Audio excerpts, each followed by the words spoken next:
Hi, my name is Karan Arora. I am the founder and CEO iTronic solutions. आज के session में हम देखने वाले हैं XGBoost एल्गोरिदम को, जिसके अंदर हम इसको यूज़ करेंगे फॉर रिग्रेशन प्रॉब्लम, जहाँ पे हम किसी कंटिन्यूस वैल्यू को प्रिडिक्ट करने वाले हैं। जैसे कि लास्ट की वीडियो में हमने वहाँ पे क्लासिफिकेशन को यूज़ किया था, वो बाइनरी क्लासिफिकेशन, जिसके अंदर हमने 0 और 1 की फॉर्म में प्रिडिक्ट किया था। और उसके बाद हमने मल्टी क्लासिफिकेशन देखी थी, जिसके अंदर हमने आइरिस डेटा सेट को यूज़ करके ये प्रिडिक्ट किया था कि ये जो फ्लावर है ये सिटोसा है, वर्सिकलर है या वर्जीनिका है। आज के इस सेशन के अंदर हम देखने वाले हैं कि XGBoost को रिग्रेशन के अंदर कैसे यूज़ किया जाता है और कैसे हम प्रिडिक्ट कर सकते हैं कंटिन्यूस वैल्यू को। उससे पहले हम अपना डेटा देख लेते हैं कि हमारा जो डेटा है वो किस तरह का डेटा है। अगर हम डेटा के ऊपर चलो तो यहाँ पे मेरे पास जो डेटा है उसमें टीवी, रेडियो, सेल्स, न्यूज़पेपर, ये 4 कॉलम्स हैं। टीवी के अकॉर्डिंग मेरे को ये प्रिडिक्ट करना है कि अगर मैं टीवी पे इतना स्पेंड करता हूँ तो सेल मेरी कितनी होगी, अगर मैं रेडियो पे इतना स्पेंड करता हूँ तो सेल कितनी हो सकती है, और अगर न्यूज़पेपर अगर मैं कुछ पर्टिकुलर अमाउंट स्पेंड करूँ तो मेरे को सेल जो है वो कितनी हो सकती है, या अगर तीनों को एक साथ अगर मैं स्पेंड करता हूँ तो मेरी सेल जो है वो कितनी हो सकती है, राइट।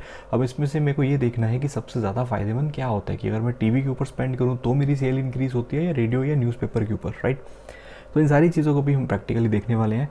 चलते हैं अपने प्रैक्टिकल सेशन के ऊपर। यहाँ पे सबसे पहले हम कुछ लाइब्रेरीज़ को इंपोर्ट करेंगे। सो लाइब्रेरीज़ इंपोर्ट करने के लिए यहाँ पे जिस लाइब्रेरी को मेरे को इंपोर्ट करना है उसको मैं यहाँ पे लिख देता हूँ। फर्स्ट लाइब्रेरी इंपोर्ट करेंगे numpy को। सो यहाँ पे लिख रहा हूँ import numpy as np। After that import करूँगा यहाँ पे मैं pandas को, इंपोर्ट pandas एज pd। और उसके बाद मैं यहाँ पे इंपोर्ट करूँगा matplotlib dot pyplot as plt। तो यहाँ पे 3 लाइब्रेरीज़ को मैंने यहाँ पे इंपोर्ट कर लिया। उसके बाद अगर आप c1 को इंपोर्ट करना चाहते हैं वो भी कर सकते हो। उसके लिए यहाँ पे लिख सकता हूँ इंपोर्ट c1 एज SNS। तो यहाँ पे मैंने c1 लाइब्रेरी को भी इंपोर्ट कर लिया। उसके बाद नेक्स्ट करते हैं, हम अपने डेटा सेट को रीड करते हैं। रीड करने के लिए that is pd dot read underscore CSV। तो यहाँ पे मैं अपनी CSV फाइल को रीड कर रहा हूँ। ये जो फाइल पड़ी है ये मेरी डेटा सेट्स नाम के फोल्डर के अंदर पड़ी है, और वहाँ पे जो फाइल का नेम है दैट इज़ ads.csv। इसको मैं किसी वेरिएबल में स्टोर कर लेता हूँ। लेट्स से ये मेरा डेटा है, तो इसको मैंने एक डेटा नाम के वेरिएबल के अंदर यहाँ पे स्टोर कर लिया, राइट। जो आप इसको कुछ भी दे सकते हो, अगर आप इसको डेटा फ्रेम का नेम देना चाहते हो तो आप यहाँ पे डेटा फ्रेम भी लिख सकते हो, राइट। अब इसमें टीवी, रेडियो, न्यूज़पेपर ये मेरे फीचर्स हैं, और ये जो सेल है ये मेरे को प्रिडिक्ट करनी है। बट उससे पहले हम कुछ अपने डेटा को विजुअलाइज़ करके देख लेते हैं। तो यहाँ पे जस्ट मैं स्टार्टिंग की 5 लाइन्स प्रिंट करके देख लेता हूँ। तो मैंने हेड यहाँ पे कॉल कर दिया, और उसके बाद जो स्टार्टिंग की 5 लाइन्स थी वो मेरे पास प्रिंट हो चुकी है। अब इसमें ये देख लेते हैं कि कितनी नंबर ऑफ़ रोज़ हैं, कितने नंबर ऑफ़ कॉलम्स हैं। उसके बाद हम शेप को यूज़ करके प्रिंट कर सकते हैं। तो यहाँ से हमें ये पता चल जाएगा इसमें 200 रोज़ हैं एंड 4 कॉलम्स अवेलेबल हैं। उसके बाद हम अपने डेटा की इन्फॉर्मेशन चेक कर लेते हैं, जिसके ऊपर हम देखेंगे कि हमारे डेटा में किस तरह का डेटा जो है वो स्टोर है, उसकी डेटा टाइप क्या है। तो उसके लिए यहाँ पे मैं data.info को कॉल करूँगा, जिससे हमें ये पता चल जाएगा कि यहाँ पे हमारे पास टोटल 200 एंट्रीज़ हैं, जो कि स्टार्ट हो रही हैं 0 से लेके 10999 तक। एंड इसमें जो कॉलम्स हैं टोटल 4 कॉलम्स हैं। फर्स्ट कॉलम है TV, second radio, newspaper and sales, जिसमें 200 वैल्यूज़ अवेलेबल है। इसमें एक भी वैल्यू मिसिंग नहीं है। और इसकी जो डेटा टाइप है वो है फ्लोट 64 बिट। तो यहाँ पे हमें डेटा टाइप पता चलेगी जो कि फ्लोट के अंदर है, और किसी के अंदर एक भी वैल्यू मिसिंग नहीं है। इसको फिर से वेरीफाई करने के लिए यहाँ पे मैं इस नल फंक्शन को कॉल करूँगा। यहाँ पे ये चेक कर देगा कि किस कॉलम में नल वैल्यू अवेलेबल है।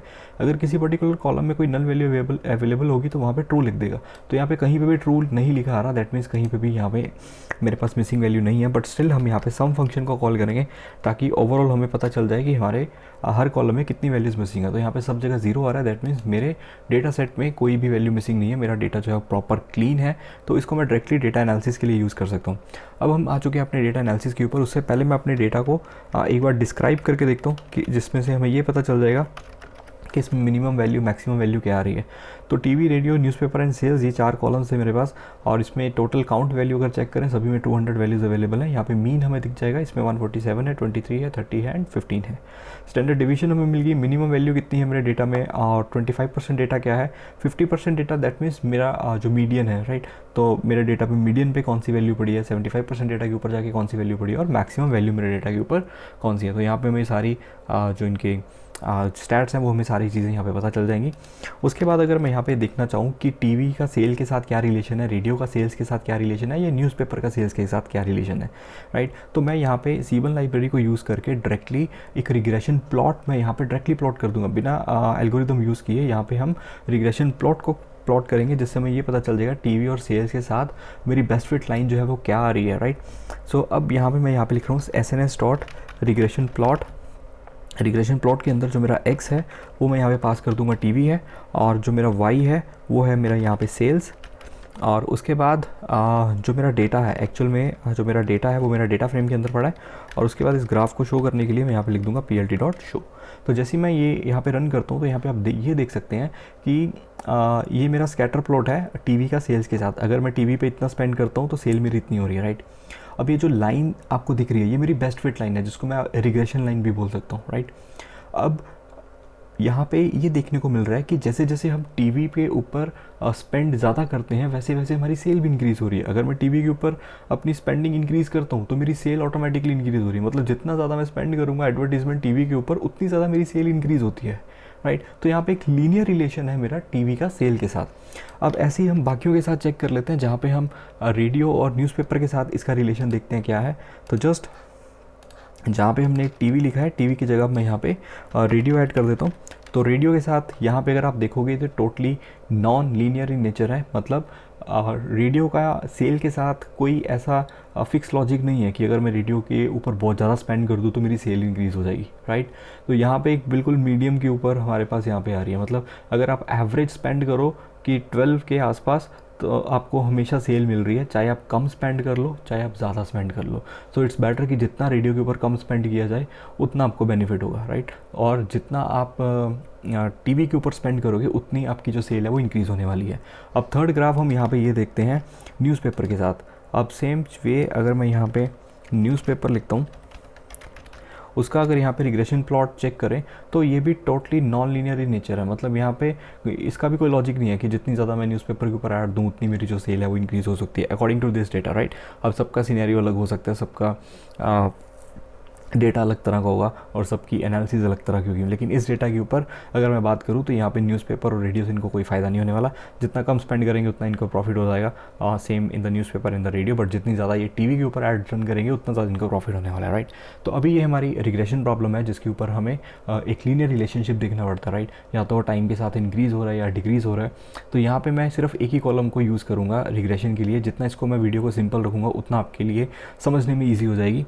तो यहाँ पे अगर आप पेयर प्लॉट भी करना चाहते हो अपने डेटा को पेयर प्लॉट कर सकते हो। तो यहाँ पे मैं लिख सकता हूँ SNS डॉट पेयर प्लॉट। सो पेयर प्लॉट मेरे को किसको करना है, अपने डेटा फ्रेम को। सो डेटा फ्रेम को पेयर प्लॉट करते हैं, उसके बाद इसको शो कर लेते हैं जिससे हमें हर एक का एक स्कैटर प्लॉट मिल जाएगा, हिस्टोग्राम मिल जाएंगे। तो हर एक वेरिएबल का हर एक के साथ यहाँ पर मिल जाएगा। जैसे ये टीवी का है हमारे पास और टीवी का टीवी के साथ, और उसके बाद टीवी का हमें रेडियो के साथ, उसके बाद हमें न्यूज़पेपर के साथ या सेल्स के साथ। तो अभी हम सेल्स को देखते हैं, राइट। हमें टीवी को नहीं देखना है, रेडियो को नहीं देखना है, न्यूज़पेपर को नहीं देखना है, वाई एक्सिस पे मेरे को सेल्स देखनी है। तो अगर मैं सेल्स का टीवी के साथ देखूँ तो यहाँ पे जैसे हमने लास्ट टाइम देखा था एक लीनियर रिलेशनशिप है। तो जैसे जैसे आप टीवी के ऊपर एडवर्टीजमेंट बढ़ाते जाओगे वैसे वैसे आपकी सेल इंक्रीज़ होती जाएगी। बट रेडियो और न्यूज़पेपर की अगर हम बात करें तो इसमें ऐसा कोई लॉजिक नहीं है। तो ये दोनों नॉन लीनियर इन नेचर है। तो यहाँ पर जो मैं रिग्रेशन प्रॉब्लम अप्लाई करूँगा वो मैं एक्स को टीवी ले लूँगा और वाई को सेल ले लूँगा, राइट। तो एक्स मेरा जो फीचर होगा वो टीवी हो जाएगा और जो मेरा प्रेडिक्ट करना जो मेरे को सेल है वो मेरा लेबल हो जाएगा। तो अभी इसको मैं सिंपल लीनियर रिग्रेशन रखूँगा, अभी मल्टी लीनियर रिग्रेशन के ऊपर नहीं जाएंगे। इसको जितना भी सिंपल रखेंगे उतना समझने के लिए हमारे लिए ईजी हो जाएगा। उसके बाद हम यहाँ पे अपने डेटा फ्रेम के ऊपर कोरिलेशन फाइंड कर लेते हैं। कोरिलेशन फाइंड करने के लिए जस्ट मैं यहाँ पे लिख रहा हूँ DF डॉट, यहाँ पे मेरे को लिखना है कोरिलेशन। तो मेरे को कोरिलेशन पता चल जाएगी टीवी का अगर सेल के साथ मैं चेक करूँ तो क्या कोरिलेशन आ रही है। मतलब 90% हमारे पास यहाँ पे कोरिलेशन आ रही है। मतलब 90% डेटा मेरा इसके ऊपर डिपेंड करता है, राइट। तो जैसे जैसे मेरी सेल वेरी करेगी वैसे वैसे मेरा टीवी के ऊपर अगर मैं वेरी करता हूँ वैसे वैसे मेरी सेल भी वेरी करेगी, राइट। तो 90% कोरिलेशन है टीवी और सेल्स की। अगर मैं रेडियो की सेल्स के साथ चेक करूँ ओनली 34% यहाँ पे इसमें कोरिलेशन आ रही है। लेकिन अगर न्यूज़पेपर की बात करूँ उसमें तो बिल्कुल भी कोरिलेशन नहीं है। तो ओनली 15% आ रही है। मतलब न्यूज़पेपर का इसके साथ कोई भी रिलेशन नहीं है, लीनियर रिलेशन नहीं है, टोटली नॉन लीनियर रिलेशन है, राइट। सिर्फ टीवी का सेल के साथ 90% हमारी कोरिलेशन आ रही है। तो इसी कोरिलेशन को अगर आप हीट मैप के अंदर प्लॉट करना चाहते हैं तो यहाँ पे आप SNS C1 नाम की लाइब्रेरी को यूज़ कर सकते हैं। उसके बाद जो फंक्शन है दैट इज़ हीट मैप, और इस हीट मैप के अंदर आप यहाँ पे डायरेक्टली फंक्शन अप्लाई कर सकते हैं DF डॉट कोरिलेशन। तो ये आपकी कोरिलेशन आपको यहाँ पे मिल जाएगी। तो जैसे इसको मैं यहाँ पे रन करूँगा तो आपके पास कुछ कलर में आ जाएगा, लेकिन इसके ऊपर कोई वैल्यू नहीं है। तो वैल्यू लाने के लिए मैं यहाँ पे लिख देता हूँ annot which is equals to true. By default ये फॉल्स होता है। और यहाँ पे ये भी लिख देते हैं PLT डॉट शो, ताकि नीचे जो एक्सेस सब प्लॉट दिखा रहा है वो हमें शो ना करे। तो अब हमारे पास यहाँ पे कोरिलेशन के अंदर ये दिखा रहा है कि जितना ज़्यादा वो कोरिलेट कर रहा होगा वो यहाँ पे आपको इस कलर में दिखाएगा, राइट, जो स्किन कलर आपको दिख रहा है, और जितना वो कम कोरिलेट होगा वो उतना ब्लैक कलर में दिखाएगा, राइट। टीवी का सेल्स के साथ यहाँ पे ये आपको दिखा रहा है स्किन कलर जो यहाँ पे दिख रहा है उसके साथ, तो ये थोड़ा कम में दिखा रहा है। रेडियो का तो 0.35 और बिल्कुल ही कम दिखा रहा है, तो उसने डार्क ब्लू और ब्लैक का जो कॉम्बिनेशन है तो यहाँ पे उसने दिखा दिया, राइट। तो हम कलर के अकॉर्डिंग भी देख सकते हैं कौन सी चीज़ किसके साथ कितनी कोरिलेट कर रही है, जैसे सेल्स टीवी के साथ कर रही है और टीवी सेल्स के साथ कर रहा है, तो वाइस वर्सा, राइट। अब इसी चीज़ को फर्दर हम नेक्स्ट स्टेप के ऊपर देख सकते हैं। सो जैसे कि हमने यहाँ पे देख लिया कि as this is very clearly visible from this pair plot and the heat map the variable TV seems to be most correlated with the sales. So let's go ahead and perform the simple linear regression using TV as a feature variable. तो अब हम यहाँ पे अपने x और Y को अलग कर लेते हैं, उसके बाद हम अपनी रिग्रेशन को यूज़ करते हैं। सो जो x है वो मेरा टीवी लूँगा और जो y है वो मैं सेल्स को लूँगा। सो df.iloc मेथड को कॉल करेंगे, उसके बाद रोज़ मेरे को सारी चाहिए, कॉलम मेरे को 0 चाहिए, राइट। तो ये मेरा अभी किसके अंदर है, सीरीज़ के अंदर है। अब यहाँ पे मैं रेंज पास कर देता हूँ तो ये मेरा डेटा फ्रेम के अंदर आ जाएगा। अब डेटा फ्रेम में अगर आ जाएगा तो ऑटोमेटिकली मेरा 2D के अंदर कन्वर्ट हो जाएगा, तो मेरे को यहाँ पे रीशेप करने की ज़रूरत नहीं है। तो ये मेरा एग्जैक्ट स्टोर हो जाएगा x के अंदर, और उसके बाद मेरे को y लेके चलना है, तो y मेरा पड़ा है 0 1 2 3 कॉलम नंबर 3 के अंदर। सो ये मेरा y हो जाएगा। अब मेरे पास यहाँ पे x भी आ चुका है, जिसके अंदर मेरा जो सेल्स का डेटा है वो आ जाएगा, टीवी का डेटा है वो आ जाएगा, और y के अंदर जो है वो मेरी सेल है, राइट। अब मेरे पास x भी है, अब मेरे पास y भी है। अगर फिर से आप इसको स्कैटर प्लॉट करना चाहते हो तो आप plt.scatter कर सकते हो, जस्ट चेक करने के लिए x को y के साथ, ताकि जो हमने ग्राफ ऊपर देखा था वही आ रहा है, राइट। तो एग्जैक्टली हमारे पास वही ग्राफ है x और y जो हमने अब अलग इनको कर लिया है। अब उसके बाद हमें अपने डेटा को स्प्लिट कर लेना है, तो उसके लिए हम यहाँ पे sklearn लाइब्रेरी को यूज़ करेंगे। सो हमें जस्ट लिखना है from sklearn.linear from model underscore selection, import कर लेंगे यहाँ पे ट्रेन टेस्ट स्प्लिट को। तो यहाँ पे ट्रेन टेस्ट स्प्लिट फंक्शन को यहाँ पे हम कॉल कर लेंगे, जिसके थ्रू हम अपने डेटा को स्प्लिट कर लेंगे और ट्रेनिंग और टेस्टिंग के साइज़ के ऊपर। तो यहाँ पे ट्रेन टेस्ट स्प्लिट फंक्शन को मैंने यहाँ पे कॉल कर दिया, और उसके अंदर जस्ट मेरे को पास करना है अपना x और y, और उसके बाद मेरे को अगर आप ट्रेन साइज़ या टेस्ट साइज़ जो भी देना चाहते हो, यहाँ पे मैं लिख देता हूँ कि मेरे को जो टेस्ट साइज़ चाहिए which is equals to 0.2, 20% data मेरे को ट्रेनिंग का चाहिए और 80% डेटा मेरे को 20% डेटा मेरे को टेस्टिंग का चाहिए और 80% डेटा ट्रेनिंग का चाहिए। अगर आप ट्रेन साइज़ भी लिखना चाहते हो वो भी लिख सकते हो, अदरवाइज़ ये ऑप्शनल है। अगर आप इसको नहीं भी लिखोगे तो बाय डिफ़ॉल्ट ट्रेन का जो साइज़ है वो आपको 0.8 दैट मीन्स 80% बाय डिफ़ॉल्ट चला जाएगा। और यहाँ पे कोई भी आप रैंडम स्टेट यूज़ कर सकते हो, तो मैं यहाँ पे random state which is equals to 42 use कर रहा हूँ, जस्ट फॉर ये आपका एक सैम्पल आपके पास आ जाएगा। This is a data sampling, और ये 4 वेरिएबल के अंदर आपको डेटा प्रोवाइड कर देगा, एक्स ट्रेन, एक्स टेस्ट, उसके बाद Y train and Y test. तो X train, X test, Y train, Y test के अंदर हमारा जो डेटा है वो हमारे पास यहाँ पे आ चुका है। और अब अगर मैं यहाँ पे एक्स ट्रेन को प्रिंट करके देखूँ तो यहाँ पे मेरा ट्रेनिंग का डेटा आ चुका है, जिसके अंदर मेरी टीवी की कितनी स्पेंडिंग है वो आ चुकी है। और अगर मैं वाई ट्रेन को चेक करूँ और इसके अंदर मेरा वो आ जाएगा कि मेरी सेल जो है वो कितनी है। अब उसके बाद अगर हम यहाँ पे अब लीनियर रिग्रेशन को अगर मैं कॉल करूँ तो यहाँ पे मेरे को XGBoost एल्गोरिदम को यूज़ करना है। तो उसके लिए जस्ट आपको यहाँ पे लिखना पड़ेगा इंपोर्ट XGBoost एज XGB, और उसके बाद अब मेरे को XGB जहाँ पे हमने लास्ट टाइम क्लासीफायर कॉल किया था, अब इसकी जगह मेरे को XGB रिग्रेसर कॉल करना पड़ेगा। तो जो भी मेरा XGB का मॉडल जो मैं क्रिएट करने जा रहा हूँ, so which is equals to XGB regressor. तो ये किसके अंदर पड़ा है हमारा XGB जो हमने अभी इंपोर्ट किया है, और इसके अंदर यहाँ पे हमारे पास फंक्शन पड़ा है XGB रिग्रेसर। और यहाँ पे जो मेरे को ऑब्जेक्टिव यूज़ करना है, तो यहाँ पे मैं लिख रहा हूँ ऑब्जेक्टिव और विच इज़ इक्वल्स टू यहाँ पे लिखेंगे रिग्रेशन, और यहाँ पे मैं लिख रहा हूँ लीनियर। अब ये जो है जो पुराने पैकेजेस थे वहाँ पे लीनियर जो थी वो वर्क कर जाती थी, अभी ये मेरे को वार्निंग दे देगा, वो मैं वार्निंग भी आपको दिखाता हूँ क्या वार्निंग आती है। अब मॉडल के अंदर मेरे को यहाँ पे फिट कर देना है अपना एक्स ट्रेन और वाई ट्रेन को। तो यहाँ पे मैं एक्स ट्रेन और वाई ट्रेन को यहाँ पे फिट कर रहा हूँ। तो यहाँ पे ट्रेनिंग मेरी स्टार्ट हो जाएगी, वो मीन, स्टैंडर्ड डिवीएशन, जो रेजिडुअल निकालने हैं वो सब कुछ निकाल लेगा। और उसके बाद जस्ट जैसे ही मैंने इसको यहाँ पे रन किया तो इसने मेरे को एरर दे दिया कि जो रिग्रेशन लीनियर है इज़ नॉट डेप्रिशिएटेड, और इसकी जगह आप यहाँ पे रिग्रेशन स्केयर डी एरर जो है स्केयर्ड एरर वो यूज़ कर लो, राइट।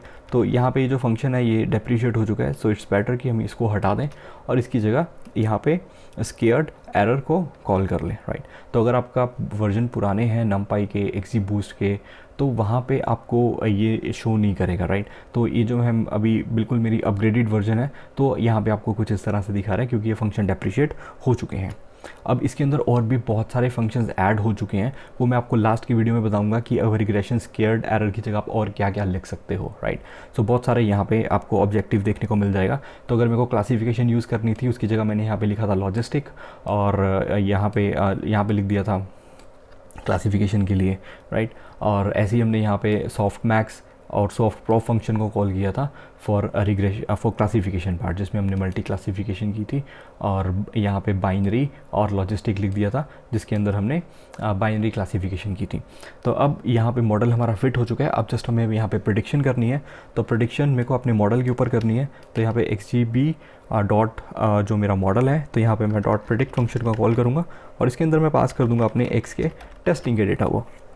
तो यहाँ पे उसने पूरी की पूरी प्रेडिक्शन कर दी है X टेक्स्ट के अंदर, तो इसको मैं यहाँ पे Y प्रेडिक्टेड नाम के वेरिएबल के अंदर स्टोर कर लेता हूँ। और उसके बाद हम अपनी जो एल्गोरिदम है उसका अगर मेरे को स्कोर चेक करना हो, तो स्कोर चेक करने के लिए यहाँ पे मैं पहले ट्रेनिंग का स्कोर चेक कर लेता हूँ कि कितनी अच्छी उन्होंने ट्रेनिंग की है। तो यहाँ पे स्कोर इम्प्लीमेंट करते हैं X ट्रेन, और यहाँ पे मैं पास कर रहा हूँ Y ट्रेन। तो अगर मैं X ट्रेन और Y ट्रेन को पास करता हूँ तो यहाँ पे 98.97% एक्यूरेसी आ रही है। सेम अगर मैं यहाँ पे अपना X टेस्ट और Y टेस्ट को पास करूँ, तो मेनली तो मेरे को X टेस्ट और Y टेस्ट को देखना है कि यहाँ पे टेस्टिंग के ऊपर हमें एक्यूरेसी कितनी मिलती है। अगर 70% से ज़्यादा मिलती है दैट मीन्स आपका मॉडल एक अच्छा मॉडल माना जाएगा। तो इसको जैसे ही मैं यहाँ पे रन करता हूँ तो मेरे पास 81.4% जो रिज़ल्ट हैं वो मेरे एक्यूरेट आ रहे हैं, राइट। सो टेस्टिंग के अंदर मेरे को इतनी सारी जो एक्यूरेसी है वो मिल रही है। तो एक बार हम क्या करते हैं, PLT डॉट प्लॉट करके देख लेते हैं अपने Y टेस्ट के डेटा को, और लेबल दे देते हैं कि ये हमारा ओरिजिनल डेटा है। और ऐसे ही दूसरा प्लॉट कर लेते हैं जो हमारा Y प्रेडिक्टेड है, और यहाँ पे लेबल दे देते हैं कि ये हमारा प्रेडिक्टेड है, और ये ओरिजिनल वैल्यू को प्रेडिक्टेड वैल्यू के साथ प्लॉट कर रहे हैं। तो उसके लिए PLT डॉट लेजेंड फंक्शन को कॉल करना पड़ेगा, और लास्ट में शो करने के लिए PLT डॉट शो फंक्शन को कॉल कर देंगे, जिससे हमें ये पता चल जाएगा कि एक्चुअल वैल्यू प्रेडिक्टेड वैल्यू कैसे वेरी कर रही है। तो यहाँ से आप ये देख सकते हो कि ऑलमोस्ट उसी ग्राफ के ऊपर हमारी जो एक्चुअल वैल्यू प्रेडिक्टेड वैल्यू है जो वेरी कर रही हैं। तो ज़्यादा कोई खास फ़र्क नहीं है। 81% of the results are accurate, जो कि एक अच्छी एक्यूरेसी मानी जाती है। इस एक्यूरेसी को और भी बेटर वे में इंप्रूव किया जा सकता है, राइट। तो मैं यहाँ पे सिंपल लीनियर रिग्रेशन, या मैं पॉलिनोमियल रिग्रेशन, या स्पोर्ट वेक्टर रिग्रेशन, या डिसीजन ट्री रिग्रेशन, या रैंडम फॉरेस्ट रिग्रेशन, तो मैं अलग अलग जो रिग्रेशन की एल्गोरिदम्स है उसको मैं अप्लाई कर सकता हूँ। तो किसी ना किसी एल्गोरिदम पे ये बेस्ट फिट डेफिनेटली कर जाएगी, राइट। सो ये होप आपको ये पूरा क्लियर हो गया होगा कि कैसे आप यहाँ पे बहुत सारे एल्गोरिदम्स को कॉल कर सकते हैं, और यहाँ पे अपनी कैसे रिग्रेशन को यूज़ करके आप प्रेडिक्ट कर सकते हैं। तो मैं यहाँ पे बात कर रहा था कि ऑब्जेक्टिव के अंदर बहुत सारे यहाँ पे फंक्शन अवेलेबल होते हैं। तो मैं यहाँ पे ना जस्ट R के स्पेलिंग की मिस्टेक कर देता हूँ। इससे क्या हो जाएगा, आपको पूरे का पूरा लिस्ट में शो हो जाएगा कि आपके ऑब्जेक्टिव कौन कौन से होते हैं। तो अगर मैं यहाँ पे नीचे जाके चेक करूँ तो यहाँ पे आपको दिख जाएगा ऑब्जेक्टिव जो है वो हमारे पास survival, AFT, binary hinge, multi, softmax, जो कि हमने कल चेक किया था, लास्ट की वीडियो में चेक किया था, जिसके अंदर हमने मल्टी लेबल क्लासिफिकेशन की थी, और दूसरा हमने मल्टी सॉफ्ट प्रॉप को यूज़ किया था। उसके बाद ऐसी आप rank pair wise, rank NDCG, rank map, regression gamma के साथ, रिग्रेशन 2D के साथ, रिग्रेशन स्केयर्ड एरर के साथ, ये हमने अभी यहाँ पे चेक किया है रिग्रेशन स्केयर्ड एरर। ऐसी रिग्रेशन स्केयर्ड लॉग एरर भी है, राइट। रिग्रेशन लॉजिस्टिक, जो कि हमने लास्ट वीडियो में चेक किया था, जहाँ पे हमने बाइनरी क्लासिफिकेशन की थी, राइट। सो उसके बाद अगर मैं यहाँ पे ऐसे ये जो रिग्रेशन है ये लॉजिस्टिक रिग्रेशन है। उसके बाद रिग्रेशन सूडो हब एरर है। उसके बाद बाइनरी लॉजिस्टिक, ये हमने जो बाइनरी क्लासिफिकेशन की थी वहाँ पे यूज़ किया था। ऐसी बाइनरी लॉजिट्रो भी है। रिग्रेशन लीनियर ये अभी भी है, लेकिन ये हो आगे वाले वर्जन में आते आते ये आपकी आउटडेटेड हो जाएगी, यहाँ पे ये यूज़ नहीं होगी, इसको हटा देंगे। ऐसी काउंट, पॉइजन है, सर्वाइवल कॉक्स है। तो ये बहुत सारे आपके ऑब्जेक्टिव हैं। यहाँ पे आप डिपेंड करता है कि आप किस तरह की एल्गोरिदम को यूज़ करना चाहते हो, राइट। तो आप यहाँ से अलग अलग अप्लाई कर सकते हो। कुछ आपकी रैंकिंग पेयर वाइज के लिए यूज़ होती हैं, कुछ आपकी मल्टी क्लासिफिकेशन के लिए यूज़ होती हैं, कुछ आपकी बाइनरी क्लासिफिकेशन के लिए यूज़ होती हैं। ऐसे ही हमारे पास यहाँ पे अभी हम रिग्रेशन प्रॉब्लम को कॉल कर रहे हैं, तो यहाँ पे रिग्रेशन के लिए हम यूज़ कर रहे हैं। तो जस्ट आपको यहाँ पे हटा देना, तो आपको पूरी की पूरी लिस्ट में उसकी पूरी की पूरी डॉक्यूमेंटेशन मिल जाएगी, राइट। सो होप आपको ये क्लियर हो गया होगा। अभी मैं इसको रिग्रेशन में ही लिख देता हूँ। सो अब ये मेरा मॉडल पूरे का पूरा फिट हो चुका है, राइट। तो सेम वे आप इसको, जैसे मैंने अभी सिंपल लीनियर रिग्रेशन के लिए यूज़ किया, आप तीनों के तीनों फीचर्स को यूज़ कर सकते हैं, उसके अकॉर्डिंग प्रेडिक्ट कर सकते हैं कि आपका जो मॉडल है वो क्या प्रेडिक्ट कर रहा है। सो अब आपको पूरा का पूरा जो कॉन्सेप्ट है वो क्लियर हो गया होगा। इसके रिलेटेड अगर आपको कोई भी डाउट है, you can ask me in the comment section, और you can join my Telegram channel, और you can ask me anything related to any query related to any machine learning problem, any machine learning algorithm, you can ask me there. And ऐसी interested video को देखने के लिए channel को subscribe कीजिए, video को like कीजिए। मिलते हैं नेक्स्ट के और इंटरेस्टिंग सेशंस के अंदर। Thank you.